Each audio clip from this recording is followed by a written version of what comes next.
এই সাহাবী বললেন যে আমার কাছে সবচেয়ে অবাক লাগে যে আল্লাহ তাআলা প্রথম মানুষ হিসেবে আদম আলাইহিস সালামকে বানালেন আর ওনাকে উপাধি দিলেন সফিউল্লাহ। আদম আলাইহিস সালামের উপাধি উত্তর দিতে হবে আওয়াজ করে। আদম আলাইহিস সালামের উপাধি কি ছিল? আল্লাহর হাবিব সাল্লাল্লাহু আলাইহি ওয়াসাল্লাম দূরে দাঁড়িয়ে শুনছেন সাহাবাদের কনভারসেশন। আরেক সাহাবা বললেন, আরে আমার কাছে তো এর চেয়ে বেশি অবাক লাগে যে তিনি মুসা আলাইহিস সালামকে বানিয়েছেন নাজিউল্লাহ। নাজিউল্লাহ যে আল্লাহর সাথে নাজি মুনাজাত করে, গোপনে কথা বলে, কালিমুল্লাহ। এটা অবাক লাগে যে আল্লাহ তাআলা কোনো মিডিয়া ছাড়া, বায়া ছাড়া, মাখলুক ছাড়া পৃথিবীর একটা মানুষের সাথে সরাসরি কথা বলবেন। আমার কাছে তো ওনার মর্যাদা সবচেয়ে বড় মর্যাদা মনে হয়, উনি নাজিউল্লাহ। আরেক সাহাবা বললেন, আমার কাছে তো এর চেয়ে বেশি অবাক লাগে সাইয়েদনা ইব্রাহিম আলাইহিস সালামের ব্যাপারটা, কারণ ওনাকে আল্লাহ তাআলা বানিয়েছেন খলিলুল্লাহ।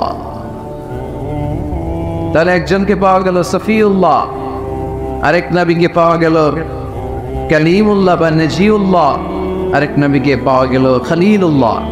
এই কনভারসেশন যখন আল্লাহর হাবিব সাল্লাল্লাহু আলাইহি ওয়াসাল্লাম শুনলেন, আল্লাহর হাবিব সাল্লাল্লাহু আলাইহি ওয়াসাল্লাম মসজিদে নববীতে প্রবেশ করে সাহাবাদেরকে বললেন, তোমরা যা বলেছো আমি সব শুনেছি, তোমরা যা বলেছো সব সত্যই বলেছো, ঠিকই বলেছো। আল্লাহ তাআলা একজনকে বানিয়েছেন সফিউল্লাহ, একজনকে বানিয়েছেন খলিলুল্লাহ, একজনকে বানিয়েছেন কালিমুল্লাহ। তবে জেনে রেখো আমি হচ্ছি হাবিবুল্লাহ, আমি Habibullah. The higher status, the highest peak of the status, সবচেয়ে উঁচু স্ট্যাটাস হচ্ছে আমার।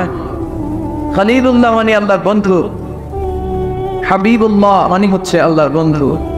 কিন্তু খলিলুল্লাহ এমন বন্ধু যেই বন্ধু আল্লাহকে খুশি করার জন্য কাজ করে, আর হাবিবুল্লাহ হচ্ছে আল্লাহর এমন বন্ধু যেই বন্ধুকে খুশি রাখার জন্য আল্লাহ নিজেই কাজ করে। আল্লাহর হাবিব সাল্লাল্লাহু আলাইহি ওয়াসাল্লাম ছিলেন হাবিবুল্লাহ। চিল্লায় বলেন তিনি কি ছিলেন? হাবিবুল্লাহ। এত মর্যাদা, এত সম্মান, এত স্ট্যাটাস গোটা বিশ্বের দ্বিতীয় কারো আছে? আল্লাহর হাবিব সাল্লাল্লাহু আলাইহি ওয়াসাল্লামের নুরানি চেহারার মতো চেহারা পৃথিবীর অন্য কারো আছে?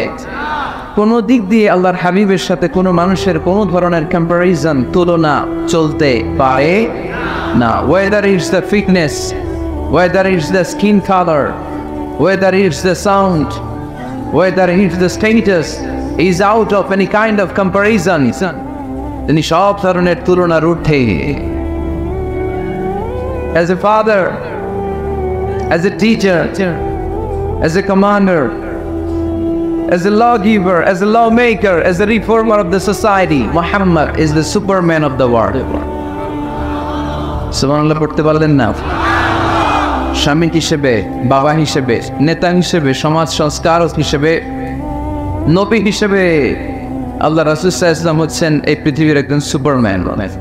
আল্লাহু আকবার। যার উপর একবার দুরূদ বললে 10টি রহমত নাজিল করে কে? 10টি গুনাহ মাফ করে কে? যিনি দুরূদ পড়ল তার স্ট্যাটাসকে 10 গুণ বাড়িয়ে দেয় কে? ওই হাবিব সাল্লাল্লাহু আলাইহি ওয়াসাল্লামের উম্মত হতে পেরে আমরা খুশি না বেজার? আমরা আল্লাহর রাসূল সাল্লাল্লাহু আলাইহি ওয়াসাল্লামকে আজকে জানার চেষ্টা করব কোরআনের আলোকে ইনশাআল্লাহ। পড়েন। আল্লাহর হাবিব সাল্লাল্লাহু আলাইহি ওয়াসাল্লাম এতটাই মর্যাদার অধিকারী, ওনার স্ট্যাটাস এত হাই, উনি যদি ওনার মুখ দিয়ে কখনো বলেছেন ইয়েস, ওটা শরীয়তেও ইয়েস। উনি যদি মুখ ফসকে কখনো বলেছেন নো মানে না, এটা শরীয়তেও না।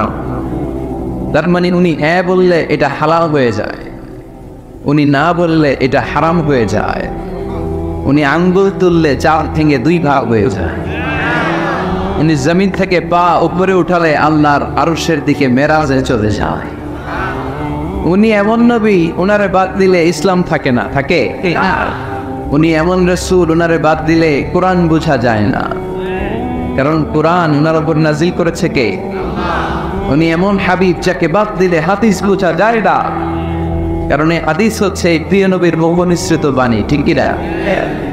উনি এমন রাসূল যাকে বাদ দিলে সালাত বোঝা যায় না, কারণ সালাত কেমন করে পড়তে হয়, আদায় করতে হয় বিশ্বনবী হাতে কলমে শিক্ষা দিয়েছেন, ঠিক কি না? এক সাহাবী সালাত পড়ছিলেন, সালাত পড়ে আল্লাহ হাবিব সাল্লাল্লাহু আলাইহি ওয়াসাল্লামের কাছে আসলেন। আল্লাহ রাসূল বললেন, সাল্লি ফা ইন্নাকা লাম তুসাল্লি, রিপিট ইউর সালাত because you didn't offer your সালাত ইন দ্য কারেক্ট ওয়ে। আবার নামাজ পড়া হয়নি। সাহাবী যে আবার বললেন, আবার আসলেন, আল্লাহর হাবিব বললেন আবার পড়ো, হয় নাই। সাহাবী পরে আসলেন, আল্লাহর হাবিব বললেন সাল্লি ফা ইন্নাকা লাম তুসাল্লি, আবার নামাজ পড়ো, হয় নাই। এবার সাহাবী এসে কেঁদে দিলেন, এসে বললেন ইয়া রাসূলুল্লাহ, এর চেয়ে ভালো তো আমি পড়তে পারি না। আল্লাহর হাবিব জড়িয়ে ধরলেন আর বললেন আসো শিখিয়ে দেই কেমন করে সালাত পড়বে। সালাতে কোনো তাড়াহুড়ো করবে না। রুকুতে যখন যাবে তোমার পিঠটা হবে স্ট্রেইট ফরওয়ার্ড। রুকু থেকে সোজা হয়ে দাঁড়াবে, দুই সিজদার মাঝখানে সোজা হয়ে বসবে। সিজদায় যখন যাবে রিল্যাক্স করবে। সালাতে কি করতে হয়? রিল্যাক্স। আমার সাথে সাথে সবাই আওয়াজ করে পড়েন রিল্যাক্স। সালাতে রিল্যাক্স করবেন আপনি, তাড়াহুড়ো করতে পারবে না। আল্লাহর হাবিব শিখালেন কিভাবে সালাত পড়তে হয়। তার মানে এই নবীরে বাদ দিলে সালাত বোঝা যায়, এই নবীকে বাদ দিলে সিয়াম বোঝা যায় না। সিয়াম কেমন করে পালন করতে হয় এই নবী শিখিয়েছেন। এই নবীকে বাদ দিলে হজ বোঝা যায় না, কারণ এই হাবিব বলেছেন খুযু আন্নী মানাসিকাকুম, কেমন করে হজ করতে হয় আমার কাছ থেকে শিখে নাও। এ নবী এমন নবী, এ নবীরে বাদ দিলে জান্নাতে যাওয়া যায় না, ঠিক কিনা? এজন্য এই হাবিবরে বাদ দেয়া যাবে? আল্লাহর হাবিবের চাইতে শ্রেষ্ঠ কাউরে পাওয়া যাবে? আমার নবীর চাইতে বিশ্বস্ত কেউ আছে? সে কোন বন্ধু বলো বেশি বিশ্বস্ত? সে কোন বন্ধু বলো বড় বিশ্বস্ত? কার কাছে মন খুলে দেয়া যায়, কার কাছে প্রাণ খুলে দেয়া যায়, পাওয়া যায় অতি আশ্বস্ত। তার নাম আহমদ বড় বিশ্বস্ত। সুবহানাল্লাহ। ওনার চাইতে বিশ্বস্ত গোটা দুনিয়ায় দ্বিতীয় কাউকে খুঁজে পাওয়া যাবে? এজন্য উনি যা নিয়ে এসেছেন ওইটাই আমাদেরকে ধরতে হবে, because he is our model. তিনি আমাদের সেলিব্রিটি, তিনি আমাদের মডেল। তিনি যেমন যেমন করেছেন তেমন তেমন করলে লাভ না লস? আওয়াজ করে বলতে হবে লাভ না লস। এজন্য আল্লাহর হাবিব সাল্লাল্লাহু আলাইহি ওয়াসাল্লামের আদর্শই আমাদের আদর্শ, ঠিক কিনা? ওমা আতাকুমুর রাসূলু ফাখুযুহু ওমা নাহাকুম আনহু ফান্তাহু। Whatever he brings with, take it. Whatever he forbids, abstain from it. তিনি যা নিয়ে এসেছেন ধরো, তিনি যা নিষেধ করেছেন ছাড়ো। পারা যাবে? আমি প্রশ্ন করে উত্তর দেন। তিনি যা নিয়ে এসেছেন ধরো। আওয়াজ করে বলবেন তিনি যা নিয়ে এসেছেন, তিনি যা নিষেধ করেছেন এতেই কল্যাণ, দুনিয়াতেও কল্যাণ, আখিরাতেও কল্যাণ, ঠিক কি না? যা নিয়ে এসেছেন এতে বারাকাত, যা নিয়ে এসেছেন এতে কল্যাণ, যা নিয়ে এসেছেন এতে রাহমাত। যেটাই নিষেধ করেছেন ওটার মধ্যে গজব, ঠিক কিনা? যেটাই নিষেধ করেছেন ওটার মধ্যে ক্ষতি, যা তিনি বারণ করেছেন ওইটাতে লস। আমরা লসের খাতায় নাম তুলতে চাই না। এজন্য আল্লাহর হাবিব সাল্লাল্লাহু আলাইহি ওয়াসাল্লাম যা নিয়ে এসেছেন আমরা সেটাই ধরব, যার থেকে তিনি বারণ করেছেন ওটা ছাড়বো। আমি খুতবার শুরুতে এই আয়াতটাই তেলাওয়াত করেছি। আল্লাহ ইরশাদ করছেন ওমা আতাকুমুর রাসূলু ফাখুযুহু ওমা নাহাকুম আনহু ফান্তাহু। তোমাদের নবী যা নিয়ে এসেছেন ধরো, যা নিষেধ করেছেন ছাড়ো, কারণ তিনি তোমাদের মডেল। আমাদের মডেল কোন কবিরা না, আমাদের মডেল হচ্ছে নবীরা, ঠিক কিনা? নায়ক নায়িকা, গায়ক গায়িকা, ক্রিকেটার, বিজনেস ম্যাগনেট এরা আমাদের মডেল নয়। আমাদের মডেল হচ্ছে বিশ্বনবী মুহাম্মদ সাল্লাল্লাহু আলাইহি ওয়াসাল্লাম। ইউরোপে বর্তমানে এই নামটা সবচেয়ে বেশি জনপ্রিয়, MUHAMMAD। সুবহানাল্লাহ পড়বেন না? সবচেয়ে জনপ্রিয় নাম কি? মুহাম্মদ। কারণ ইউরোপের ইয়াং সোসাইটি, মুসলিম ইয়াং সোসাইটির ছেলেরা এমনভাবে তারা দাওয়াতি কাজ করতে শুরু করেছে, বিশ্বনবী সাল্লাল্লাহু আলাইহি ওয়াসাল্লামের নামটা গোটা ইউরোপ জুড়ে ছড়িয়ে পড়েছে। কিছু ছেলে ক্লিনলিনেস অ্যাওয়ারনেস ক্যাম্পেইন করেছে, পরিচ্ছন্নতা অভিযান, যেখানেই ময়লা ক্লিন করে কিন্তু কোনো কথা বলে না। প্রত্যেক একটা টি শার্ট গায়ে দেয় একটা গেঞ্জি পরে, ওই টি শার্টের পেছনে লেখা থাকে MUHAMMAD, মানে কি মুহাম্মদ। যারাই তাদের কার্যক্রম দেখে তারা দেখে তাদের গেঞ্জির পিছনে লেখা MUHAMMAD। কি চমৎকার আইডিয়া! ইউরোপিয়ান লোকদের মাথায় চিন্তা, কারা এরা, এত ভদ্র কেন, কেন এত পরিচ্ছন্নতার অভিযান করে, আর তাদের গেঞ্জির পিছনে এই শব্দটা লেখা কেন, MUHAMMAD? Who is this? Who is this personality? We don't know anything about it. আমরা তো কিছু জানি না ওনার ব্যাপারে। Then they search in Google. তারা গুগল করে, ইন্টারনেটে সার্চ দেয় মুহাম্মদ লিখে, ইন্টারনেট তাদেরকে মুহাম্মদ সাল্লাল্লাহু আলাইহি ওয়াসাল্লামের জীবনী দিয়ে দেয়। তারা মনের অজান্তে বিশ্বনবীর জীবনী জেনে বিশ্বনবীর আশিক হয়ে যায়, বিশ্বনবীর প্রেমে পাগল হয়ে যায়। যাদের নসিব ভালো, অনেকে কালিমা পড়ে মুসলমান হয়ে যায়। এজন্য বিশ্বনবী সাল্লাল্লাহু আলাইহি ওয়াসাল্লাম তিনি হচ্ছেন আমাদের মডেল, ঠিক কিনা? তিনি যা এনেছেন সেটা আমরা ধরব, তিনি যা নিষেধ করেছেন সেটা আমরা যদি আল্লাহর ভালোবাসা পেতে চাই, বিশ্বনবী সাল্লাল্লাহু আলাইহি ওয়াসাল্লামের আনুগত্যের দরকার আছে না নাই?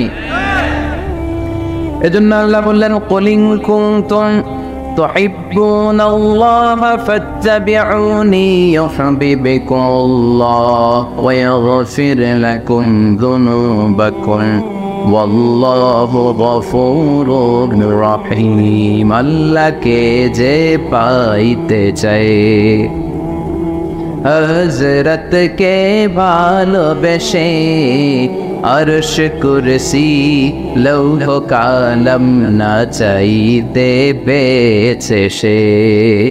রাসূল নামে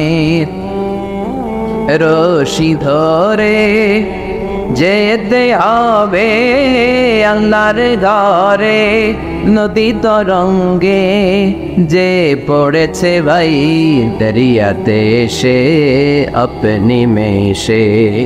হযরতের অনুসরণে আরশ কুরসি লৌহ কালাম না চাইতে পেয়েছে সে। সুবহানাল্লাহ। এজন্য আল্লাহর হাবিব সাল্লাল্লাহু আলাইহি ওয়াসাল্লামের ভালোবাসা আমাদের অন্তরে থাকার দরকার আছে না নাই?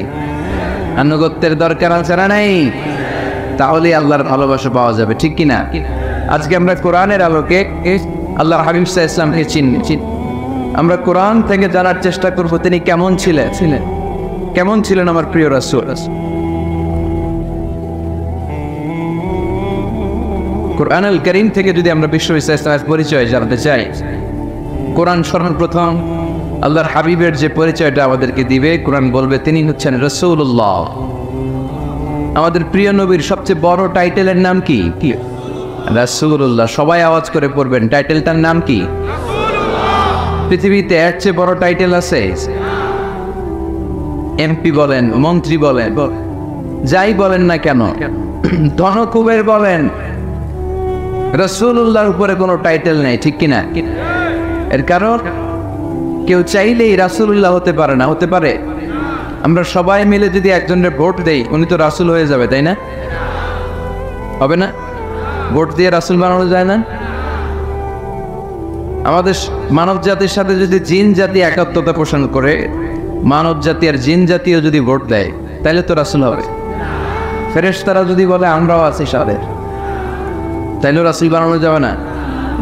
তার মানে রাসূল ইলেকশনে হয় না, রাসূল হয় সিলেকশনে। আর সিলেক্ট করেন কে?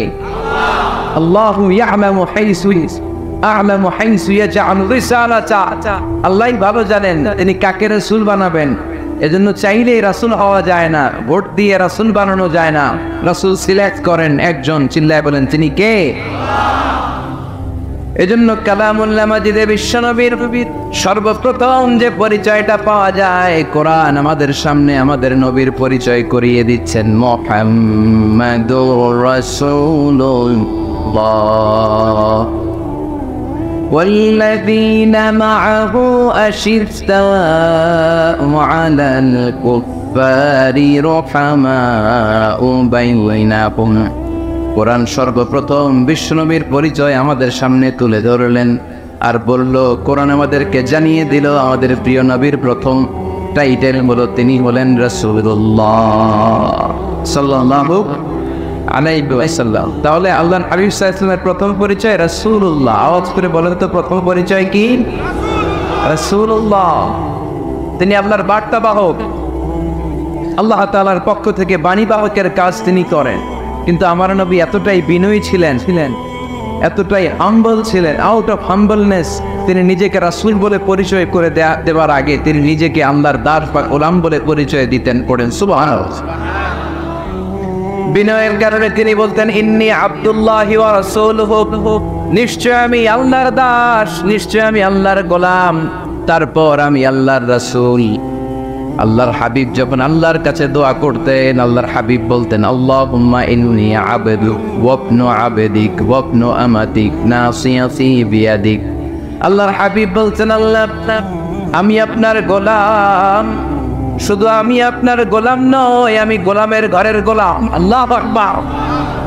আমার বাবা আব্দুল্লাহ আপনার গোলাম, আমার দাদা আব্দুল মুত্তালিব আপনার গোলাম, আমার দাদার বাবা তিনিও আপনার গোলাম, আমার মা হলো আপনার বান্দি। সুবহানাল্লাহ। তাহলে তিনি রাসূল হওয়ার পরেও তিনি নিজেকে গোলাম বলে পরিচয় দিতেন, দাস বলে পরিচয় দিতেন। আমরাও যখন সালাতে তাশাহুদে পড়ি আশহাদু আল্লা ইলাহা ইল্লাল্লাহ ওয়া আশহাদু আন্না মুহাম্মাদান আবদুহু ওয়া রাসূলুহু, তিনি আল্লাহর আবদ, তিনি আল্লাহর দাস, তারপরে তিনি আল্লাহর রাসূল। বিনয়ের কারণে আল্লাহর হাবিব সাল্লাল্লাহু আলাইহি ওয়াসাল্লাম পরে রাসূল হিসেবে পরিচয়টা পেশ করতেন। আগে বলতেন আমি আল্লাহর গোলাম, না আমি আল্লাহর। তিনি দোয়া করতেন আল্লাহ আমি আপনার গোলাম, গোলামের ঘরের গোলাম, বান্দির ঘরের গোলাম। আল্লাহ আমার মাথার চুলের ছুটি আপনার হাতের মুঠোয়, আপনি যেদিকে টান দিবেন আমি ওদিকে যেতে বাধ্য। আপনি ডানে টানলে আমি ডানে যাই, আপনি বায়ে টানলে আমি বায়ে যাই, যেখানে নেবেন আমি ওখানেই যেতে বাধ্য। ঠিক কি না? আউট অফ হাম্বলনেস, বিনয়ের কারণে। কি বিনয়ী ছিলেন বিষ্ণু ঈসা ইসলাম, তিনি আল্লাহর রাসূল, তারপরেও তিনি পরিচয় দিতেন আল্লাহ আমি আপনার গোলাম। আওয়াজ করে পড়েন সুবহানাল্লাহ। তাহলে প্রথম যে পরিচয় কোরআন আমাদেরকে দিল সেটা হচ্ছে আমাদের প্রিয় নবী ছিলেন রাসূলুল্লাহ। আওয়াজ করে বলেন পরিচয়টা কি? এর চেয়ে বড় পরিচয় হতে পারে? হতে পারে? দ্বিতীয় পর্যায়ে কোরআন আমাদেরকে জানাচ্ছে যে তিনি শুধু রাসূলুল্লাহই নয়, তিনি শুধু আল্লাহর রাসূলই নন, তিনি হচ্ছেন শেষ রাসূল, তিনি হচ্ছেন শেষ নবী, তিনি খাতামুন নবিয়্যিন। ওনার পরে আর কোন নবী আসবে? চিল্লায় বলে হায়দারগঞ্জের একজন যদি ঘোষণা দেয় আমি নবী, কি করবেন? মাইক, একজনকে মাইর কারে কয়? হ্যাঁ, কি করবেন আপনারা? কি করবা? মাইর আইজো মাইর কাইডো মাইর, মাইরের উপরে ওষুধ নাই। ঠিক কিনা? আল্লাহর হাবিব সাল্লাল্লাহু আলাইহি ওয়াসাল্লাম তিনি ছিলেন শেষ রাসূল। সাইয়েদনা আদম আলাইহিস সালাম থেকে শুরু করে ঈসা আলাইহিস সালাম পর্যন্ত এই যে নবী আসার যে চেইন, এই ধারাবাহিকতা, বিশ্বনবীকে এই দুনিয়াতে পাঠিয়ে ওই চেইনকে আল্লাহ পরিপূর্ণ করে দিলেন। চিল্লায় পড়েন আল্লাহু আকবার। এজন্য কোরআন আমাদেরকে বলে মা কানা মুহাম্মাদুন আবা আহাদিম মির রিজালিকুম ওয়ালাকিন রাসূলুল্লাহি ওয়া খাতামান নাবিয়্যিন। মুহাম্মদ তোমাদের কোন ছেলেদের পিতা নয়, পুরুষের পিতা নন, তিনি হলেন আল্লাহর রাসূল, তিনি হলেন শেষ নবী, তারপরে কোন নবী হবে না। ঠিক কি না? এজন্য আল্লাহর হাবিব বলতেন লা নবিয়্যা বা'দি, আমার পরে কোনো নবী নাই, ওয়ালা রাসূলা, আমার পরে কোনো রাসূল নাই। তবে লাউ কানা বা'দি নবিয়্যুন লাকানা উমর, তবে আমার পরে যদি নবী হওয়ার যোগ্যতা কারোর মধ্যে থাকে, আমার কলিজার টুকরা সাহাবা ওমরের সেই যোগ্যতা আছে। তুমি বলেছ রাসূল দেবে না, বলনি দেবে না ওমর, বলনি দেবে না হামজা তারি, খালিদ বিজয় সমর। প্রভু তুমি বলেছ রাসূল দেবে না, বলনি দেবে না ওমর, বলনি দেবে না হামজা তারি, খালিদ বিজয় সমর। প্রভু তুমি বলেছ রাসূল দেবে না। ঠিক কি না? আল্লাহ হাবিব বললেন আমার পরে কোনো নবী নাই, আমার পরে কোনো রাসূল নাই, তবে আমার পরে যদি নবী হওয়ার যোগ্যতা কারো থাকে, ওমরের সেই যোগ্যতা আছে। সুবহানাল্লাহ। আল্লাহর হাবিব সাল্লাল্লাহু আলাইহি ওয়াসাল্লামের জামানায় এক লোক নবুয়তি দাবি করেছিল, ওর নাম ছিল মুসাইলামা। নাম কি ছিল? নাম শুনছেন না আপনারা? এসে নবুয়তির দাবি করে বলে, ইয়া মুহাম্মদ আন-নবুওয়াতু নিসফুন লাকা ওয়া নিসফুন লি। নবুয়ত তোমার অর্ধেক, আমার অর্ধেক, আমার অর্ধেকটা আমারে বুঝায় দাও। নাউজুবিল্লাহ পড়বেন না? আল্লাহর হাবিব বললেন, কি নাম তোর? এই বেয়াদবটা বলল, আমার নাম মুসাইলামা। আল্লাহর হাবিব বলেন, আজ থেকে তুই শুধু মুসাইলামা নয়, আজ থেকে তুই মুসাইলামাতুল কাযযাব, মিথ্যাবাদী ভণ্ড মুসাইলামা। ঠিক কি না? এই বেয়াদবটা বিশ্বনবীকে কপি করত। আমার নবী যেমন যেমন করতেন ও তেমন তেমন করত। আল্লাহর হাবিব সাল্লাল্লাহু আলাইহি ওয়াসাল্লাম মদিনার নবজাতক শিশুদের মাথায় হাত বুলিয়ে দিলে বাচ্চাদের মাথার চুল বড় হয়ে যেত। এই বেয়াদবটাও কপি করে, অনুকরণ করে তার এলাকায় নবজাতক বাচ্চাদের মাথায় হাত বুলিয়ে দিত, কিন্তু চুল বড় হওয়া তো দূরের কথা, যেই বাচ্চার মাথার তালুর মধ্যে এই বেয়াদবের হাত লাগছে ওই বাচ্চাগুলোর মাথা আজীবন ছিল টাকমারা, কোনো চুলই গজায় নেই।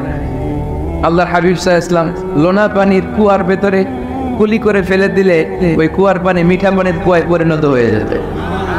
আর এই বেয়াদব মিঠা পানির কুয়ার মধ্যে কুলি ফেললে ওটা লোনা পানির কুয়া হয়ে যেত।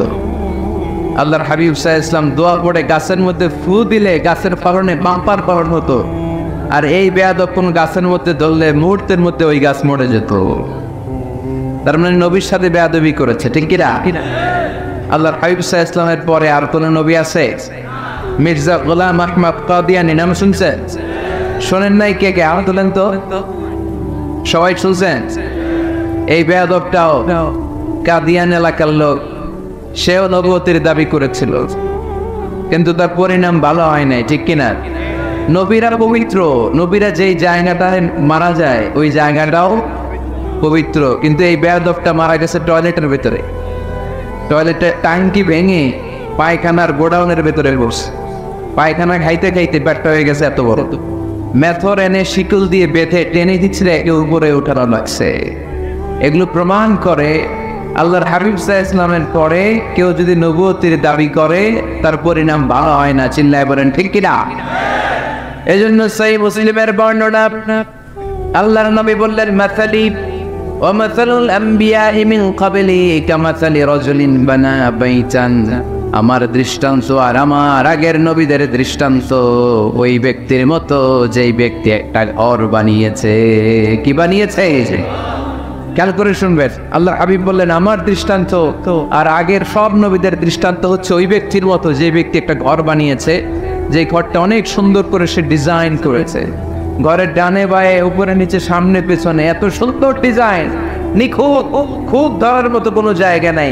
লোকজন এসে যারাই ঘরটা দেখে সবাই বলে বাহ বাহ। কি বলে?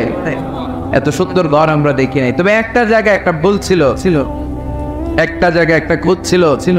ঘরের একটা ওয়ালে ইটের গাঁথনির জায়গাটাতে এক জায়গায় একটা ইটা কম ছিল। কি কম ছিল? ইটা কম ছিল। সবাই বললো তোমার ঘরটা অনেক সুন্দর, এক জায়গায় একটু সমস্যা, দেয়ালের গাঁথনিতে একটা ইটা নাই। বিশ্বনবী সাল্লাল্লাহু আলাইহি সাল্লাম বলেন, ফাআনাল নাবিনা ওয়া আনা খাতামুন নাবিয়িন। আমি হচ্ছি সেই ইটা, আমাকে যখন আল্লাহ তাআলা ওই জায়গায় গ্যাপ পূরণের জন্য রেখে দিল, গোটা বিশ্বটা উজাড় হবে। নবুয়তের মালাটা পরিপূর্ণ হয়ে গেল। ফাআনাল লাবিনা ওয়া আনা খাতামুন নাবিয়িন। আমি হলাম সেই ইটা, আমাকে যখন আল্লাহ তাআলা দুনিয়ায় পাঠালেন গোটা দুনিয়াটারে আলোকিত করে দিল কে? এরা হতে হেলে দুলে নুরানি তনু ওকে আসে হায়, সারা দুনিয়ার হেরে মেরে পর্দা খুলে খুলে চাই। সে যে আমার কমলিওয়ালা কমলিওয়ালা, সে যে আমার কমলিওয়ালা কমলিওয়ালা। তার ভাবে বিবল রাঙা পায়ের তলে, পর্বত জঙ্গল টল মন টলে, খুরমা খেজুর বাদাম জাফরানি ফুল ছড়ে ছড়ে যায়। সে যে আমার কমলিওয়ালা কমলিওয়ালা। সুবহানাল্লাহ পড়েন। এজন্য আল্লাহর হাবিব বলতেন, আমি শেষ নবী, আমি শেষ রাসূল, আমার পরে কোনো রাসূল নাই, আমি হলাম খাতামুন নাবিয়িন। সুবহানাল্লাহ পড়েন। তাহলে কোরআন সর্বপ্রথম আল্লাহর হাবিবের যে পরিচয়টা দিল সেটা হচ্ছে আল্লাহর হাবিব হচ্ছেন রাসূলুল্লাহ। আওয়াজ করে বলেন তো তিনি কি ছিলেন? আল্লাহ রাসূল ছিলেন। দ্বিতীয় যে পরিচয়টা কোরআন আমাদেরকে দেয় সেটা হচ্ছে তিনি যেন তেন রাসূল নন, তিনি হচ্ছেন শেষ রাসূল, শেষ নবী, খাতামুন নবিয়্যিন। তার মানে আমার নবীর পরে আর কোন নবী পৃথিবীতে আসবে। 3 নাম্বার কোরআন যে পরিচয়টা আল্লাহর হাবিবের আমাদের সামনে তুলে ধরেছে সেটা হচ্ছে তিনি রাসূল ছিলেন, শেষ রাসূল ছিলেন, তবে তিনি মানুষ ছিলেন। তিনি কি ছিলেন? আওয়াজ করে বলেন। আমার নবী কি জিন ছিল? ফেরেশতা ছিলেন না? কি ছিল? আওয়াজ করে বলেন কি ছিল? তিনি মানুষ ছিলেন, তবে যেন তেন মানুষ নন, অসাধারণ মানব। কেমন মানব? তিনি মানব, সাধারণ মানব নন, তিনি মহামানব। তিনি নবী, তিনি যেন তেন নবী ছিলেন না, তিনি মহানবী। ঠিক কিনা? আপনারা উঠতেছেন কেন? কেন উঠলেন কেন আপনারা? প্যান্ডেলে গরম। কয় ঘন্টা ধরে বসে আছেন শুনি? 12টা থেকে আর অল্প কয়েক মিনিট। রাত্রটা দিনের 12টা থেকে আগের দিনের 12টা থেকে। আল্লাহু আকবার, আল্লাহু আকবার। দাঁড় করে বসাই দিব? হুজুর কি বলে? দাঁড়াতে চান? একটু দাঁড়াতে চান? দাঁড়া। তাকবীর পড়েন, লিল্লাহি তাকবীর, লিল্লাহি তাকবীর, লিল্লাহি তাকবীর। আওয়াজ হয় নাই। এই যে আমার হাতের মতো মুষ্টিবদ্ধ হাত হচ্ছে শক্তির প্রতীক। ডান হাতটা এরকম মুষ্টিবদ্ধ করেন আর আওয়াজ করে পড়েন, লিল্লাহি তাকবীর, লিল্লাহি তাকবীর, লিল্লাহি তাকবীর। মাশাআল্লাহ, তাবারাকাল্লাহ। এবার বসেন, বসেন, বসেন। বসেনও বলা যায় না, বসেন বললে আবার সবাই শুরু করে বসেন, বসেন। আপনারা বসেন, বসে যান, বসেন, বসেন, বসে পড়ুন, বসে পড়ুন, বসে পড়েন। এবার জড়তা কেটে গেছে না? কেটে গেছে? বসেন। ঘুম আছে আর ঘুম নাই? মাশাআল্লাহ। পিছনের বাইরে বসেন, বসেন। বসেন। হুজুরের দিন নির্দেশনায় আপনাদেরকে একটু দাঁড় করালাম, একটু আর মোড় ভেঙেছেন, একটু দাঁড়িয়েছেন, এখন আর ঘুম নাই, ক্লান্তি নাই। আর অল্প কয়েক মিনিট আমরা কথা শুনে বিদায় নিব ইনশাআল্লাহ। পড়েন, আরো আওয়াজ করে পড়তে হবে ইনশাআল্লাহ। আমার রাসূল সাল্লাল্লাহু আলাইহি সাল্লাম কি জিন ছিলেন? ফেরেশতা ছিলেন? তাহলে তিনি কি ছিলেন? আওয়াজ করে বলেন, কি ছিলেন? তিনি মানুষ ছিলেন, তবে সাধারণ মানুষ নন, অসাধারণ মানুষ। ঠিক কিনা? তিনি মানব ছিলেন, যেন তেন মানব নন, তিনি মহামানব। তিনি নবী, তবে সাধারণ নবী না, তিনি মহানবী। সুবহানাল্লাহ পড়েন। ওনার চেহারার সাথে পৃথিবীর কারোর চেহারার কোনো তুলনা হয়? অনেকে বলে ইউসুফ আলাইহিস সালাম নবীদের মধ্যে সবচাইতে সুন্দর নবী ছিলেন, বলে না অনেকে? শোনেন না আপনারা? এটা ঠিক, উনি অনেক সুন্দর ছিলেন, কিন্তু আমার নবীর চাইতে বেশি সুন্দর।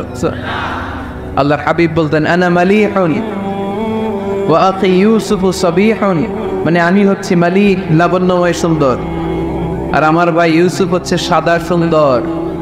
একদিকে লাবণ্যময় সুন্দর, আরেকদিকে সাদা সুন্দর, কোনটার দাম বেশি? চিল্লায় বলতে হবে কোনটা? আল্লাহর হাবিব ছিলেন মালিক। মালিক শব্দটা এসেছে মিলহান থেকে। মিলহান মানে লবণ, মিলহান মানে কি? লবণ। লবণ থেকে লাবণ্যময়। আল্লাহর হাবিব ছিলেন মালিক, এত সুন্দর ছিলেন। আম্মা জান আয়েশা যখন শুনলেন ওয়াকাত্তা'না আইদিয়াহুন, মিশরের নারীরা বুর্তুকাল কাটতে যে, লেবু কাটতে যে, কমলা লেবু কাটতে যে, সাইয়েদনা ইউসুফ আলাইহিস সালামকে যখন দেখলেন, আল্লাহর নবী ইউসুফ আলাইহিস সালামের চেহারার মাধুর্যতা এত সুন্দর ছিল, এত চমৎকার চেহারার গ্ল্যান্স, এটা দেখে মিশরের নারীরা লেবু কাটতে যে আঙ্গুল কেটে ফেলেছিল। আল্লাহর কোরআন সাক্ষী, সুবহানাল্লাহ পড়ে। এই ঘটনা যখন আম্মা জান আয়েশা রাদিয়াল্লাহু তাআলা আনহা শুনলেন, তিনি বললেন, ও মিশরের নারীরা, তোমরা ইউসুফ নবীর সৌন্দর্য দেখে লেবু কাটতে যে আঙ্গুল কেটেছো, আমার স্বামী বিশ্বনবী মুহাম্মদ সাল্লাল্লাহু আলাইহি ওয়াসাল্লামের চেহারা যদি দেখতা, তাহলে লেবু কাটতে যে আঙ্গুল নয়, কলিজাটা কেটে টুকরা টুকরা করে দিতাম। আবার আম্মা জান আয়েশা বলেন, তোমাদের জন্য একটা সূর্য আছে, আমার জন্য একটা সূর্য আছে, তোমাদের সূর্য আমার সূর্যের মতো নয়, আমার সূর্যটাও তোমাদের সূর্যের মতো নয়। তোমাদের সূর্যটা প্রতিদিন সকালবেলা পূব আকাশে উদিত হয়ে গোটা বিশ্বটারে আলোকিত করে ফেলে, কিন্তু আমার সূর্যটা সকালবেলা উদিত হয় না। আমার সূর্যটা এশার নামাজের পরে মসজিদে নববীর দিক থেকে আমার ঘরের দিকে উদিত হয়, মানে আমার হাবিব আমার ঘরে আসে। আমার সূর্যটা যখন আমার ঘরে আসে, আমার পুরো ঘরটা তার নূর দিয়ে মুনাওয়ার হয়ে যায়। তোমাদেরও সূর্য আছে, আমারও সূর্য আছে। তোমাদের সূর্য ওঠে সকালবেলা, আমার সূর্য ওঠে এশার পরে। চিল্লায় পড়েন আল্লাহু আকবার। এজন্য there is no comparison with our prophet Muhammad sallallahu আলাইহি ওয়াসাল্লাম। তিনি মানুষ ছিলেন, তবে সাধারণ মানুষ নন, অসাধারণ মানুষ। নবী ছিলেন, জানো তো নবী নন, মহানবী, মানব কিন্তু মহামানব, ঠিক কিনা? এজন্য কোরআন আমাদেরকে জানিয়ে দেয়, কুল ইন্নামা আনা বাশারুম মিসলুকুম ইউহা ইলাইয়া আন্নামা ইলাহুকুম ইলাহুন ওয়াহিদ। ও নবী, আপনি বলে দেন, নিশ্চয় আমি তোমাদের মতোই মানুষ, কিন্তু আমার কাছে ওহী আসে, তোমাদের কাছে আসে না। ঠিক কিনা? মানুষ কোন সেন্সে? মানুষ এই সেন্সে তিনি মানুষ যে আমরা দুনিয়াতে মা বাবার মাধ্যমে আসি, তিনিও এসেছেন। আমরা পৃথিবীতে বিয়ে করি, আল্লাহর হাবিবও করেছেন। আমরা বিয়ে করলে সন্তান হয়। আল্লাহর হাবিব সাল্লাল্লাহু আলাইহি ওয়াসাল্লামের 4 কন্যা, 3 পুত্র সন্তান ছিল। আমরা আমাদের আঘাত পেলে গা ঝরে রক্ত বেরোয়, আল্লাহর হাবিব সাল্লাল্লাহু আলাইহি ওয়াসাল্লামের উহুদের ময়দানে দাঁত ভেঙে রক্ত ঝরেছে, ঠিক কিনা? এই সেন্সে তিনি মানুষ, কিন্তু সাধারণ মানুষ নন। তিনি অসাধারণ মানুষ, অসাধারণ, আনপ্যারালাল, ইউনিক, ফ্যান্টাস্টিক। আল্লাহর হাবিবের সাথে কারো তুলনা চলে না। আল্লাহর হাবিব সাল্লাল্লাহু আলাইহি ওয়াসাল্লাম বলেন, আল্লাহ তাআলা গোটা বিশ্বের সবাইকে তৈরি করে 2 ভাগ করলেন। কয় ভাগ? 1 ভাগ জান্নাতি, 1 ভাগ জাহান্নামী। আমাকে আল্লাহ তাআলা জান্নাতীদের মধ্যে প্রেরণ করলেন। এই জান্নাতীদেরকে আল্লাহ অনেক শহরে বিভাজন করে পৃথিবীতে পাঠালেন। আমাকে আল্লাহ তাআলা মক্কা শহরে পাঠালেন। মক্কা শহরে অনেকগুলো বংশ আছে, সেখান থেকে আল্লাহ তাআলা আমাকে কুরাইশ বংশে পাঠালেন। কুরাইশ বংশে অনেক খানদান আছে, আমাকে আল্লাহ তাআলা হাশমি খানদানে পাঠালেন। হাশমি খানদানে অনেক পরিবার আছে, আমাকে আব্দুল মুত্তালিবের পরিবারে পাঠালেন। আব্দুল মুত্তালিবের পরিবারে অনেক সদস্য আছে, এই সব সদস্য বৃন্দদের মধ্যে থেকে আমাকে শ্রেষ্ঠ মানুষ করে তিনি দুনিয়ায় পাঠালেন। আনা খায়রুকুম বাইতা, আনা খায়রুকুম নফসা। আমি ঘরের দিক থেকেও সেরা, আমি মনের দিক থেকেও সেরা, আমি ব্যক্তিত্বের দিক থেকেও সেরা। আমার চাইতে সেরা পৃথিবীতে কেউ নাই, কিন্তু ওয়ালা ফাখর, এই কারণে আমি কোনো গর্ব অহংকার করি না। চিল্লায় পড়েন সুবহানাল্লাহ। তার মানে কোরআন আমাদেরকে প্রথমে জানালো তিনি হলেন রাসূলুল্লাহ, আল্লাহর রাসূল, তিনি আল্লাহর নবী, আল্লাহর রাসূল। দ্বিতীয় পর্যায়ে কোরআন আমাদেরকে জানালো তিনি হলেন শেষ রাসূল, শেষ নবী। তৃতীয় পর্যায়ে কোরআন বিশ্বনবীর ব্যাপারে আমাদেরকে ইনফরমেশন দিল, তবে তিনি মানুষ ছিলেন। কি ছিলেন? আকীদা খালিস করে নেন। আল্লাহর হাবিব সাল্লাল্লাহু আলাইহি ওয়াসাল্লাম কি ছিলেন? মানুষ ছিলেন, তবে অসাধারণ মানুষ। তিনি অভিপ্রাপ্ত হতেন, আমরা অভিপ্রাপ্ত হই না, ঠিক কিনা? চতুর্থ পর্যায়ে কোরআন আমাদেরকে জানান দেয় যে আল্লাহ রাসূল সাল্লাল্লাহু আলাইহি ওয়াসাল্লাম জীবনে কোনোদিন মন গড়া কোনো কথা বলেন না। বলছে? আমরা বলি না? এই যে যারা গুজব ছড়ায়, আন্দাজে বলছে না, কথা বলে। আল্লাহর হাবিব সাল্লাল্লাহু আলাইহি ওয়াসাল্লাম জীবনে মন গড়া কোনো কথা বলেছে?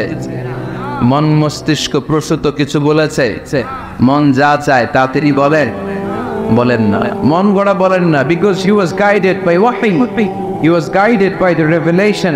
তিনি ওহী দ্বারা গাইডেড, ওহী তাকে ওনাকে পথ দেখায়। মন গড়া তিনি কিছু বলেন না। কোন নবী মন গড়া কিছু বলেন না। এজন্য নবীদের কথার মধ্যে কোনো অমিল নাই। এমনকি কখনো হয়েছে এক নবী এসে বলেছে পৃথিবীতে যে আল্লাহ একজন, আরেক নবী এসে বলছে না 2-3 জনও হতে পারে? বলেছে? কোন নবী এসে বলেছে যে আখিরাত আছে, the day of judgment, the day of accountability. দুনিয়াতে যা করেছো এজনের জন্য আল্লাহর সুপ্রিম কোর্টের কাঠগড়ায় দাঁড়াতে হবে, আখিরাত বলে একটা ব্যাপার আছে। আরেক নবী এসে বলছে না, আখিরাত ফাকিরাত কিছু নাই, দুনিয়াকে মজা লেলো, দুনিয়া তোমারই, এই দুনিয়াই সব শেষ। এরকম কি কখনো হয়েছে? না। কিন্তু এই পৃথিবীর কবিরা এক এক কবি এক এক কথা বলে, এক এক নবী এক এক কথা বলে, এরকম হয় না। কিন্তু এক এক কবি এক এক কথা বলে, এক এক দার্শনিক এক এক কথা বলে, ঠিক কিনা? এক দার্শনিক থিওরি দাঁড় করানো মানুষ হচ্ছে পেট সর্বস্ব জীব। মানুষের পেটের সমস্যা বড় সমস্যা, এই সমস্যার সমাধান হয়ে গেলে সব সমাধান। আরেক দার্শনিক এসে বলল না, মানুষের যৌন সমস্যা সবচেয়ে বড় সমস্যা, সেক্সুয়াল প্রবলেম, এইটা সমাধান হলে সব সমাধান। আরেক দার্শনিক এসে বলে না, পেটের সমস্যাও বড় সমস্যা না, যৌন সমস্যাও বড় সমস্যা না, মানুষ আসলে মানুষই না, মানুষ হলো বান্ধব। বানর থেকে সময়ের বিবর্তনে, কালের আবর্তনে এগুলো মানুষ হয়েছে, বলছে না? তার মানে এক দার্শনিকের কথার সাথে আরেক দার্শনিকের কথার মিল আছে, আওয়াজ করে বলে।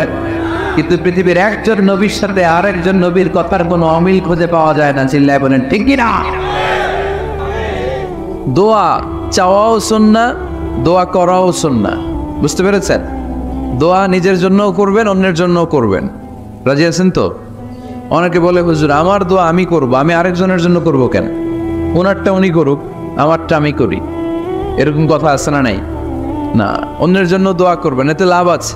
আপনি যখন কারোর জন্য দোয়া করেন, ফেরেশতারা আল্লাহর কাছে দোয়া করতে থাকে, আল্লাহ যেই দোয়া সে তার ভাইয়ের জন্য করলো, আগে দোয়াটা তার নিজের জন্য কবুল করে নাও। মা মিন মুসলিম ইয়াদউ লিআখিহিল মুসলিম বিযাহরিল গায়ব ইল্লা ক্বালাল মালাক ওয়ালাকা বিমিসলিন। ফেরেশতারা বলে ওয়ালাকা বিমিসলিন। আপনি দোয়া করলেন, আল্লাহ আমার এই ভাইটার টাকা পয়সা নাই, তুমি তারে ধনী বানায় দাও। ফেরেশতারা তখন বলে ওয়ালাকা বিমিসলিন, মানে আল্লাহ যিনি দোয়া করতেছে আগে তারে ধনী বানিয়ে দাও। সুবহানাল্লাহ কইতে পারলেন না? আরো জোরে বলেন সুবহানাল্লাহ। আপনার ভাই অসুস্থ, আপনি দোয়া করলেন, আল্লাহ আমার ভাইটা অসুস্থ, তারে তুমি সুস্থ করে দাও। ফেরেশতারা বলে ওয়ালাকা বিমিসলিন, মানে আল্লাহ যিনি দোয়া করতেছে তার কোনো রোগ বালাই থাকলে আগে তারে সুস্থ করে দাও। তাই জন্য অন্যের জন্য দোয়ার দরকার আছে না নেই? আল্লাহর হাবিব সাল্লাল্লাহু আলাইহি ওয়াসাল্লাম বললেন, দোয়া মুখুল ইবাদা, দোয়া হচ্ছে ইবাদতের নির্যাস। নামাজ পড়লেন, রোজা রাখলেন, যাকাত দিলেন, কিন্তু দোয়া করলেন না, তার মানে আসল নির্যাসটা আপনি মিস করলেন, ঠিক কি না? আরেক বর্ণনায় এসছে আদ-দুআউ হুয়াল ইবাদা, দোয়াটাই নাকি ইবাদত। দোয়া যে করতেছেন এটাই ইবাদত। আওয়াজ করে পড়তে হবে আল্লাহু আকবার। এজন্য প্রতিটা সালাতে যখন আমরা নামাজে দাঁড়াই, যখন মুসল্লায় দাঁড়াই, আমরা যখন সূরাতুল ফাতিহা পড়ি, এর মধ্যে আল্লাহ একটা দোয়া শিখিয়েছেন, পড়েন ইহদিনাস সিরাতাল মুস্তাকিম। ইহদিনাস সিরাতাল মুস্তাকিম, ও আল্লাহ show us the right path, show us the correct path। আল্লাহ আমাদেরকে সহজ সরল সোজা পথ দেখান। আল্লাহর হাবিব সাল্লাল্লাহু আলাইহি ওয়াসাল্লাম একবার খেজুর গাছের ডাল দিয়ে মরুভূমিতে একটা টান মারলেন, সোজা একটা টান, আর ডানে বায়ে অনেকগুলো দাগ কাটলেন। আল্লাহর হাবিব বললেন, ডানের ছোট ছোট রাস্তাগুলো শয়তানের রাস্তা, ওরা হাতছানি দেয়। আসো নাচের অনুষ্ঠানে আসো, গানের অনুষ্ঠানে আসো, মদের আড্ডাখানায় আসো, জুয়া খেলাতে আসো, ওইদিকে যাওয়া যাবে না। মুমিনের রাস্তাটা সোজা, এটা সিরাতুল মুস্তাকিম। এই রাস্তায় যদি একবার উঠে যান, ডানে বায়ে কোনো মোড় নাই, খালি চলবে, খালি চলবে, ইউ টার্ন নাই, কোনো চৌমুহনী নাই। এই রাস্তা শুরু হয়েছে দুনিয়াতে, এই রাস্তার শেষ মাথা ঢুকে গিয়েছে জান্নাতে। এজন্য প্রতিদিন সালাতে আমরা পড়ি, আল্লাহ তুমি আমাদেরকে সরল সঠিক পথ দেখাও। আমরা যদি কোনোদিন রাস্তা হারিয়ে ফেলি, আমাদেরকে রাস্তা দেখায় কে? আমি যদি কোনোদিন পথ ভুলে যাই, হাতে ছানি দিয়ে কাছে নিও, মমতার বন্ধনে আমায় বেঁধে সব ভুল ক্ষমা করে দিও। পড়েন আমিন। এজন্য সালাতের মধ্যে দোয়া আছে না নাই? প্রতিদিন আমরা দোয়া করি, দোয়াটা পড়ি, কিন্তু অর্থ বুঝি না। এর চাইতে দামি দোয়া হতে পারে ইহদিনাস সিরাতাল মুস্তাকিম, আল্লাহ সিরাতুল মুস্তাকিমের পথ দেখাও, সোজা পথ। এই জন্য দোয়ার গুরুত্বের কোনো শেষ নাই, এটা অনেক গুরুত্বপূর্ণ। ইটস অ্যান আর্ট, দোয়াটা একটা শিল্প, এটাকে আত্মস্থ করতে জানতে হয়। সব কাজের মধ্যে first class, second class, third class আছে না নাই? কারো দোয়া থার্ড ক্লাস দোয়া, কারোটা সেকেন্ড ক্লাস, কেউ করতে পারে ফার্স্ট ক্লাস দোয়া, ঠিক কিনা? দোয়ার মতো যদি দোয়া করতে পারেন, এটা হচ্ছে ফার্স্ট ক্লাস দোয়া, মুহূর্তে আরশে পৌঁছে যায়। এটাকে রপ্ত করতে হয়, এটার মধ্যে আবেগ জুড়ে দিতে হয়। অনেকে দোয়া করে আবেগ নাই, আছে না নাই? জুমার দিন দেখবেন নামাজ পড়ে ইমাম সাহেব দোয়া করতেছে, অনেক মুসল্লি দোয়া করতেছে, ওদিকে তাকায় আছে, হাত কিনতে এইভাবে, আর তাকায় আছে জানালার দিকে, ও কি দোয়া করতেছে? কথা বলেন, আছে না নাই? এজন্য দোয়াটা করবেন কায় মনোবাক্যে। খুব আন্তরিকতা দিয়ে হৃদয় থেকে আপনার চোখের পানি যেন ঝরে। চোখের পানি যদি কোনো দোয়ার মধ্যে পড়ে আপনি বুঝে যাবেন এই দোয়া আল্লাহর কাছে কবুল। চোখের পানি এত দাম। 2 ফোঁটা পানি আল্লাহর কাছে সবচাইতে প্রিয়। এক হচ্ছে জেহাদের ময়দানে শহীদের শরীর বেয়ে ঝরে পড়া রক্তের পানির ফোঁটা। দ্বিতীয়টা হলো অনুতপ্ত বান্দার চোখের পানির ফোঁটা। নিজের ভুলগুলো বুঝতে পেরে কেউ যখন কান্না করে আল্লাহর কাছে কাঁদে, তার চোখের পানি চোখ বেয়ে নাকের ডগা বেয়ে মাটিতে পড়ার আগেই ওই ক্রন্দনরত বান্দার জীবনের সব গুণ আল্লাহ মাফ করে দেয়। এজন্য কান্নার কোনো বিকল্প নাই, কাঁদতে হবে। কাঁদলেই ক্ষমা পাওয়া যাবে। তাহলে দোয়া হচ্ছে একটা আর্ট, আমরা বুঝলাম। ইটস অ্যান আর্ট, এটা শিল্প। এটাকে আত্মস্থ করতে জানতে হয়। কেমন করে এই দোয়াটা করলে দোয়া কবুল হয়, কখন করলে কবুল হয়, এটার প্রসিডিউরটা কি, what is the mechanism two be accepted hour সাপ্লিকেশন, কেমন করে কবুল হবে, আজকে এই মেকানিজমটা একটু আমরা জেনে যাব ইনশাআল্লাহ। পড়েন, রাজি আছেন তো সবাই? মানুষের তাকদীরের কোনো চেঞ্জ হয় না। আর তাকদীরু লা ইয়ারুদ, তাকদীরের কোনো চেঞ্জ হয়? মহাবিশ্ব সৃষ্টির 50,000 বছর আগে আমাদের তাকদীর লিখে রেখেছে কে? এই তাকদীরের কোনো চেঞ্জ নাই। এজন্য আমরা বলি খাইরিহি ওয়াল কদর খাইরিহি ওয়া শাররিহি মিনাল্লাহি তাআলা। এই তাকদীরের ভালো হোক চাই মন্দ হোক সব লিখে রেখেছে কে? এটার কোনো চেঞ্জ নাই, এটার কোনো সাধারণত রদবদল নেই, এটার কোনো পরিবর্তন নাই। আত-তাকদীরু লা ইয়ারুদ্দু ইল্লা বিদ-দুআ। আল্লাহর হাবিব বললেন মানুষের তাকদীরের কোনো পরিবর্তন হয় না, চেঞ্জ হয় না। তবে তাকদীরের কিছু অংশ যদি কখনো চেঞ্জ হয়ে যায়, দোয়ার বদৌলতে আল্লাহ এটাকে চেঞ্জ করে দেয়। কি পাওয়ার দেখছেন?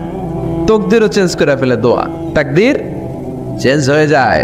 আমরা প্রায় শুনি মুমূর্ষু রোগী, ক্যান্সারে আক্রান্ত, বাংলাদেশের সবচেয়ে বড় ডাক্তার ঘোষণা দিয়েছে বাঁচবে না, বেশি বাঁচলে 3 মাস। কয় মাস? এরপরেও দেখা গেছে উনি 10 বছর বেঁচে ছিল। এরকম নজির এদেশে আছে না নাই? কিভাবে বাঁচলো? দোয়ার বদৌলতে। কিসের বদৌলতে? তো এটা যে অনেক গুরুত্বপূর্ণ, এটাকে আপনারা ফিল করেন, টের পান আপনারা? এটা অনেক powerful. It's like a missile. যুদ্ধে যেমনি সেনাবাহিনীরা মিসাইল হামলা করে, মিসাইল হামলা করলে যেমনি মিসাইল লক্ষ্যবস্তুতে যে ভেদ করে, দোয়ার মতো দোয়া করতে জানলে দোয়াটাও লক্ষ্যবস্তু যে স্পর্শ করে। সুবহানাল্লাহ পড়বেন না? আদ-দুআউ সিলাহুল মুমিন। দোয়া হচ্ছে মুমিনের অস্ত্র। শুধু AK-47, machine gun, Chinese Corel এগুলো আমাদের অস্ত্র না মিয়া। আমাদের অস্ত্র হলো দোয়া। রাতের তাহাজ্জুদের জায়নামাজে চোখের পানি ছাড়ার যে দোয়া, এটা আমাদের সবচেয়ে বড় অস্ত্র। চিল্লায় বলতে হবে, ঠিক কি না? এর চেয়ে দামি অস্ত্র আমাদের নাই। এটাই মুমিনের সবচাইতে বড় হাতিয়ার। দুনিয়ার সব কিছুর খেলা যেইখানে শেষ, সব কিছুর কারিশমা যেইখানে শেষ, ওইখান থেকে দোয়ার কারিশমা শুরু হয়ে যায়। এজন্য আল্লাহ বলেন, ক্বালা রাব্বুকুম উদউনি আস্তাজিব লাকুম। ও আমার গোলাম, তুমি আমারে ডাকো, আমার কাছে প্রার্থনা করো, আমার কাছে হাত তুলে চাও, চাওয়ার মতো চাইলে সব আমি দিয়ে দেব। আবার আল্লাহ বললেন, ওয়াইদা সাআলাকা ইবাদি আন্নী ফাইন্নী করিব উজিবু দাওয়াতাদ দাঈ ইযা দাআন ফালইস্তাজিবু লি ওয়ালিউমিনু বি লাআল্লাহুম ইয়ারশুদুন। ও নবী, আমার বান্দারা যখন বলে আমি কোথায়, আপনি বলে দেন আমি একেবারে কাছে। আল্লাহ কি কাছে না দূরে? সবাই বলেন, কাছে না দূরে? ইযা সাআলাকা ইবাদি আন্নী ফাইন্নী করিব উজিবু দাওয়াতাদ দাঈ ইযা দাআন। ডাকতে দেরি, আমি ডাকে সাড়া দিতে দেরি হয় না। আপনি জীবনে যত দোয়া করবেন সব কবুল করে কে? কারণ আল্লাহর দরবারে না নাই, আছে শুধু হ্যাঁ। আল্লাহর দরবারে কি নাই? কি আছে? তাড়িয়ে দিতে তিনি জানেন না, ফিরিয়ে দিতে তিনি জানেন না। আমরা মাঝে মাঝে ফিরিয়ে দেই না, বাধ্য হয়ে অনেক সময় ফিরিয়ে দিতে। আল্লাহ তাআলা ফিরিয়ে দেন না, কোন ফরিয়াদির ফরিয়াদকে তিনি ফিরিয়ে দেন না। তিনি সব সময় অ্যাকসেপ্ট করেন। চাইলেই লাভ, চাইলেই আল্লাহ কবুল করে। অনেকে বলে, হুজুর এটা কি বললে, কত কিছু চাইলাম দিল না তো আল্লাহ। এরকম অভিযোগ আছে না নেই? অনেকে বলে হুজুর আমি অনেক চাইলাম আল্লাহ আমার একটা ছেলে দিও, একের পর এক মেয়েই হয়ে যাচ্ছে, আছে না নাই? অনেকে বলে হুজুর 4টা ছেলে, আল্লাহর কাছে দোয়া করতেছে একটা মেয়ে দাও, আল্লাহ দেয় না। কাবা ঘর ধরে দোয়া করে আসলাম হুজুর, আল্লাহ শুনলো না আমার কথা। এরকম বলে, আছে অনেকের আফসোস। তো আমি বললাম যাই দোয়া করলেন আল্লাহ কবুল করে নেয়, কিন্তু অনেকে বলে কই আমি তো করলাম পাইলাম না। আল্লাহর দেয়ার পদ্ধতি আছে, 3টা পদ্ধতিতে তিনি আমাদের দোয়া কবুল করেন। কয় পদ্ধতি?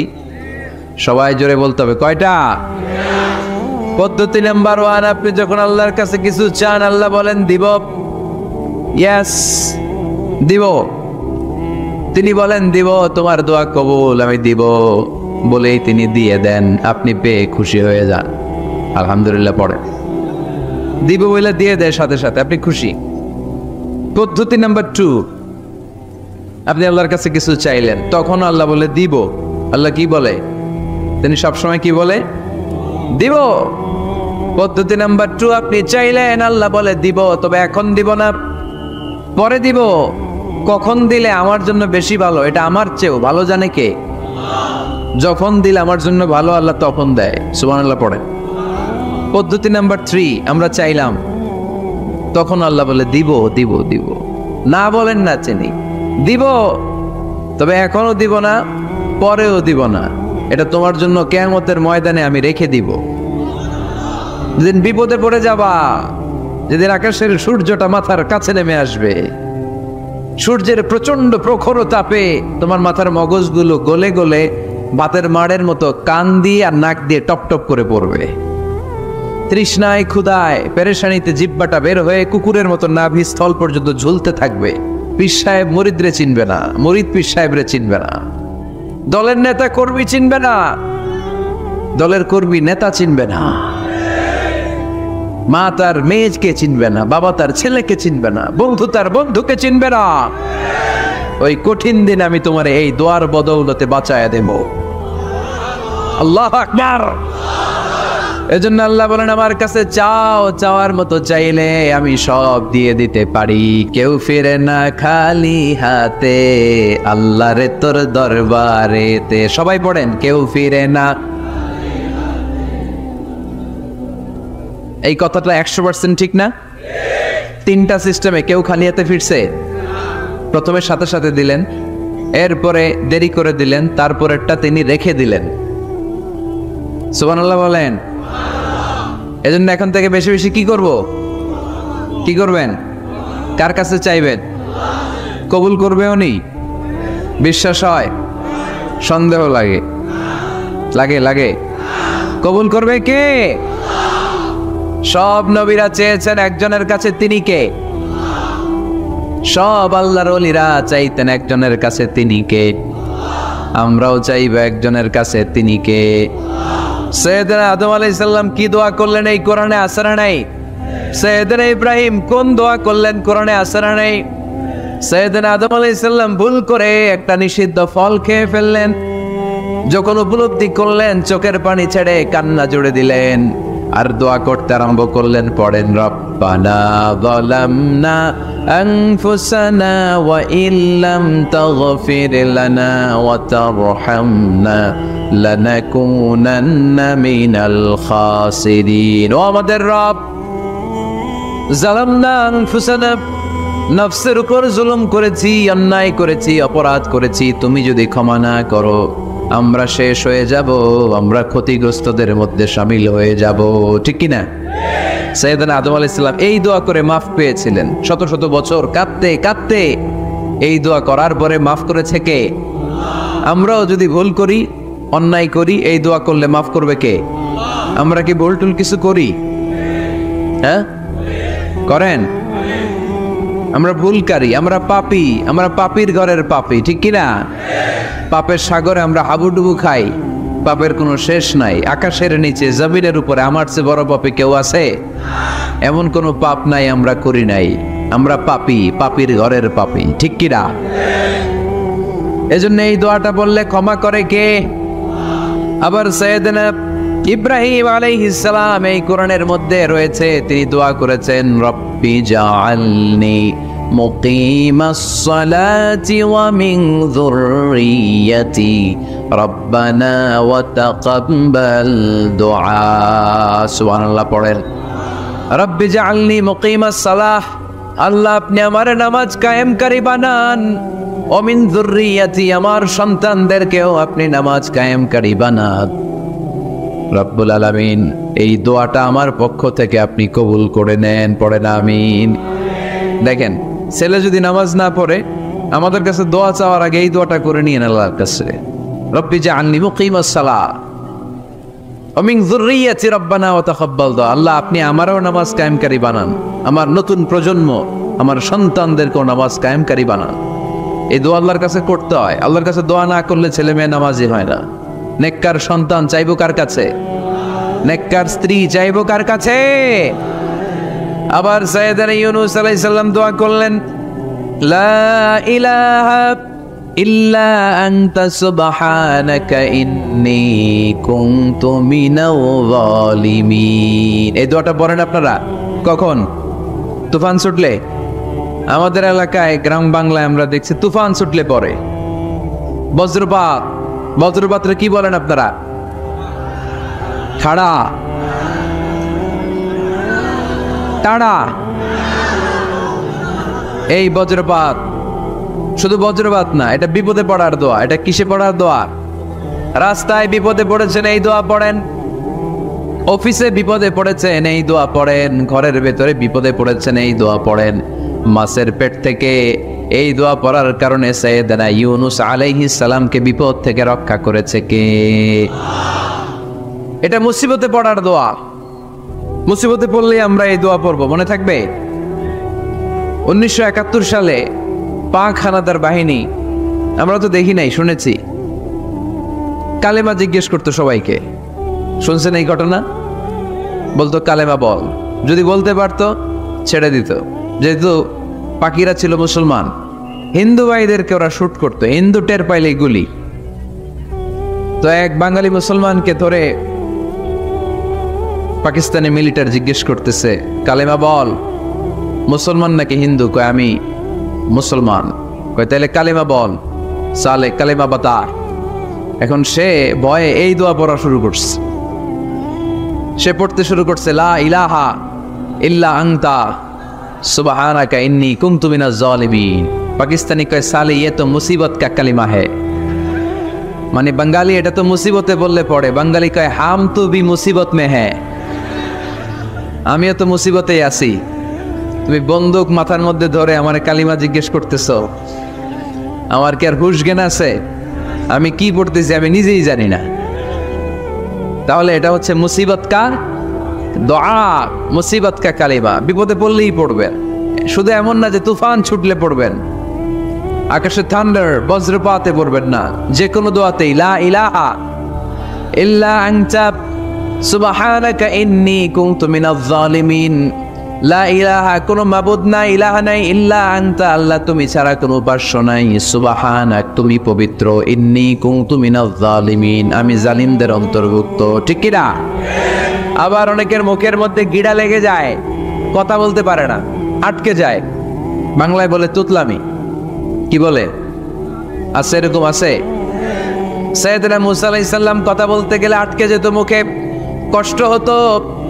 সাইয়েদনা মুসা আলাইহিস সালাম দোয়া করলেন, রব্বি শরহ লি সাদরি ওয়া ইয়াসসির লি আমরি ওয়াহলুল উকদাতাম মিন লিসানি ইয়াফকাহু কওলি। রব্বি শরহ লি সাদরি, আল্লাহ হৃদয়কে প্রশস্ত করে দেন। ওয়া ইয়াসসির লি আমরি, আল্লাহ আমার কাজকে, আমার দায়িত্বকে আমার জন্য সহজ করে দেন। ওয়াহলুল উকদাতাম মিন লিসানি, আমার জিহ্বায় যে কথা আটকে যায়, গিড়া লেগে যায়, এই গিটটা আপনি খুলে দেন। চিল্লায় পড়ে না আমিন। আমাদের অনেক ছেলে মেয়েদের মুখে কথা আটকে যায়, আছে না নাই? এই দোয়াটা শিখাবেন। সব নবীরা এরকম দোয়া করতেন। নবীরা দোয়া করলে কবুল করতো কে? আল্লাহর হাবিব দোয়া করলে কবুল করতো কে? আল্লাহর হাবিব সাল্লাল্লাহু আলাইহি ওয়াসাল্লাম চাচাতো ভাই আব্দুল্লাহ ইবনে আব্বাসের জন্য দোয়া করলেন, আল্লাহুম্মা ফাক্কিহহু ফিদ্দীন ওয়া আল্লিমহু তা'ওয়িল। আল্লাহ আমার এই ছোট্ট চাচাতো ভাই আব্দুল্লাহ ইবনে আব্বাসকে আপনি দ্বীনের জ্ঞান দেন, আপনি কোরআনের ব্যাখ্যা শিক্ষা দেন। কবুল করে নিল কে? এই দোয়ার বরকতে উনি রাইসুল মুফাসসিরিন হয়েছেন, লিডার অফ দ্য অল মুফাসসির অফ কোরআন। কোরআনের সব মুফাসসিরদের সর্দারের নাম কি জানেন? জানেন না? আব্দুল্লাহ ইবনে আব্বাস রাইসুল মুফাসসিরিন, সব তাফসীর কারকদের বস, সব তাফসীর কারকদের লিডার আল্লাহর হাবিবের এই দোয়ার বদৌলতে। এজন্য আমার কাছে কেউ যদি ছেলে মেয়ে নিয়ে আসে, বলে হুজুর হেফজখানায় দিছি বা আলিয়া মাদ্রাসা করে একটু দোয়া করে দেন, আমি এই দোয়াটা পরে ফু দিয়ে দিই। নবীর দোয়া, বরকত বেশি না কম? আল্লাহুম্মা ফাক্কিহু ফিদ্দীন ওয়া আল্লিমহু তা'ওয়িল। মুখস্থ থাকলে ভালো, না থাকলে যে রেকর্ড হইতেছে ইউটিউবে শুনে নেবেন। এই দোয়াটা পড়ে ছেলে মেয়েদের ফু দিবেন, মুফাসসির বানায় দিবে কে?